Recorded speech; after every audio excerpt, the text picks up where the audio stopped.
The genre of role-playing games has been one of the pillars holding up the video games industry for as long as anyone can remember, and in all those years, it has never wavered, constantly delivering excellent stories and worlds. 2018 was no different in that regard, and this year we got to play some amazing RPGs coming from Japanese developers, Western developers, and indie developers alike, and a whole lot of these ranked as some of the best games we've played all year. Picking out just 10 of all the RPGs we've played this year was no easy task, and selecting a winner from those 10 was even more difficult, but of course, that is just what we did. So without further ado, these are Gaming Bolt's nominees and winner for the best RPG of 2018. Special note, these nominees and winners were decided by an internal vote held among the entire Gaming Bolt staff. Moonlighter. Games that can back their unique and interesting concepts with solid execution of those ideas are a rarer breed than they should be. It's got elements of roguelike dungeon crawling and grinding for loot, which should have inherently been addictive and engaging in and of themselves, but it goes above and beyond that and ties in the concept of managing your own store. The phrase, "one more run," is something that has defined roguelikes for a long time, but Moonlighter's DNA adds greater meaning and value to that, giving you even more of an incentive for wanting to dive into its dungeons for the sake of progression. Assassin's Creed Odyssey.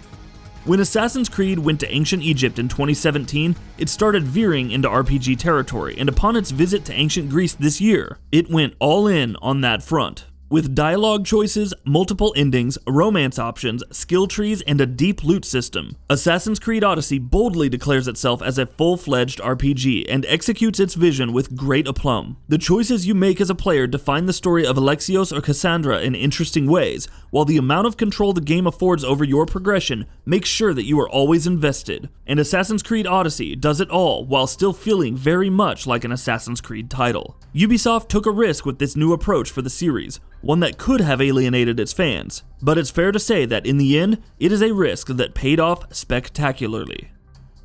Vampir. Don't Nod Entertainment's Vampir is very different from the kind of games they usually make, but it's fair to say that it's a very successful experiment on their part, in spite of its missteps. Vampir's gothic setting of a post-World War I London is immediately arresting, and the emphasis it puts on player choice makes it a game that is very easy to get invested in. The residents of London are all crucial to the fate of the city in their own unique ways, and deciding which of these excellently developed and voiced characters live and which ones don't, and balancing that with the needs of budding vampire Jonathan Reed himself makes for a captivating experience. Ni no Kuni 2: Revenant Kingdom. Expectations were high from Level 5's Ni no Kuni 2 in the build-up to its highly anticipated launch, and it's fair to say that it delivered in spades. While it doesn't match some of its predecessor's biggest strengths quite as well as some would have hoped, it does surpass it in several other ways. Ni no Kuni 2's world, the people who inhabit it, and its core cast of characters are utterly charming, and the 40 to 50 hours long journey the game takes you on is consistently brimming with that same charm. When it's not being a JRPG to be loved by both traditional and newcomer fans of the genre alike, Ni no Kuni 2 is a surprisingly engaging kingdom builder and management game on the side. The fact that it manages to coherently bring all of its distinct parts together makes it a joyous, wholesome experience that is a must-play for all JRPG fans. The Banner Saga 3. The Banner Saga 3 is not an innovative game, but it doesn't need to be. It knows exactly what made its predecessors some of the best strategy role-playing games of the last few years, and it plays to those strengths as much as it can. The tactical combat of the first two games is as strong as it has ever been in the Banner Saga 3. The visual aesthetic is just as beautiful as ever, but most importantly, the world, the story, and the characters that the series has built up till now shine brighter than ever. Immaculate writing and some truly weighty player choices elevate the narrative to unbelievable heights, and by the time you reach the conclusion, you can't help but applaud the flawlessness of its execution. Pokemon Let's Go Pikachu and Let's Go Eevee.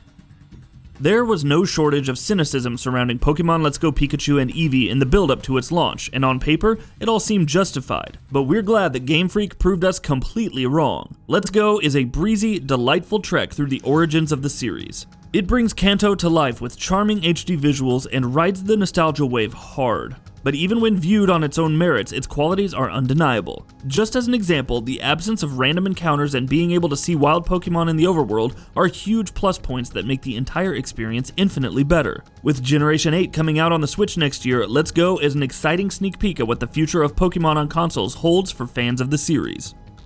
Octopath Traveler. Octopath Traveler is a dream come true for fans of classic 8 and 16-bit JRPGs. It banks hard on the core hook of being a throwback to a very particular style of games, but it does so very successfully, and in a manner where it never feels like a gimmick or like it's pandering to anything or anyone. It has a completely open-ended structure that encourages freeform progression, and an excellent turn-based combat system that involves actual strategy and nuance. Not to mention an absolutely gorgeous diorama-esque aesthetic and an amazing soundtrack. The game makes some concessions in the narrative department to allow other more central parts of its premise to shine through, but as a whole, Octopath Traveler is a game that absolutely should not be missed by any JRPG fan. Monster Hunter World.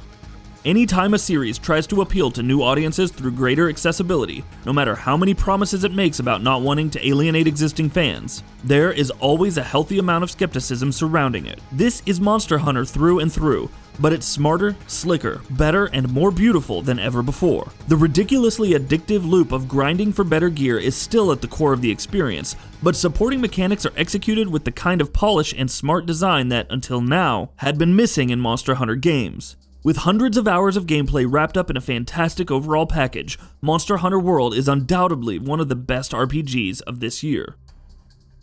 Dragon Quest XI: Echoes of an Elusive Age.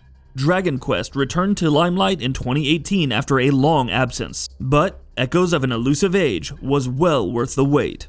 Rather than trying to wow players with forced innovations or bold new mechanics, Dragon Quest XI focuses on the essence of what makes this genre and this series so great, and doubles down on those elements. The world of Erdrea is vast, varied, and gorgeous. The game's cast of main characters is charming and lovable, and throughout its runtime, Dragon Quest XI keeps delighting players with excellent new sights to behold. Though this is a game that can take anywhere between 60 to 80 hours to finish, by the time you're done with it, you can't help but crave for more. CrossCode. At first glance, it's easy to think of CrossCode as little more than a throwback to classic action RPGs. But hiding beneath that admittedly attractive exterior is a game that is extremely inventive in more ways than one. Set essentially in a game within a game, or an MMORPG within a single-player RPG to be more precise, CrossCode exhibits bold ideas constantly and does them justice by executing them with confidence. Its combat system is inventive and addictive, and its blend of MMORPG-style gameplay with a classic single-player RPG structure makes it one of the most surprisingly innovative and enjoyable games of this year. And the winner, Assassin's Creed Odyssey. 10 years ago, Assassin's Creed as an RPG would have seemed like a bizarre concept, and when Ubisoft revealed that that was the direction they were taking with Odyssey, there was certainly plenty of skepticism from fans of the franchise. But you know what? It works. It works very, very well. The huge, quest-driven open-world structure that the series established last year continues in Odyssey, and it works as the perfect foil for its role-playing mechanics. The meaningful progression and skill trees empower the heavily improved combat to give a great deal of freedom for players to approach objectives in a variety of manners. The dialogue choices feel like they actually serve a purpose rather than just being there for show, and not only do they allow you to define the character of Alexios and Cassandra in important ways, they also let you shape the outcome of the story and where and how it ends. Assassin's Creed Odyssey proves that this is a series that can work wonderfully as an RPG, and we couldn't be more thrilled that Ubisoft decided to take this franchise in this direction.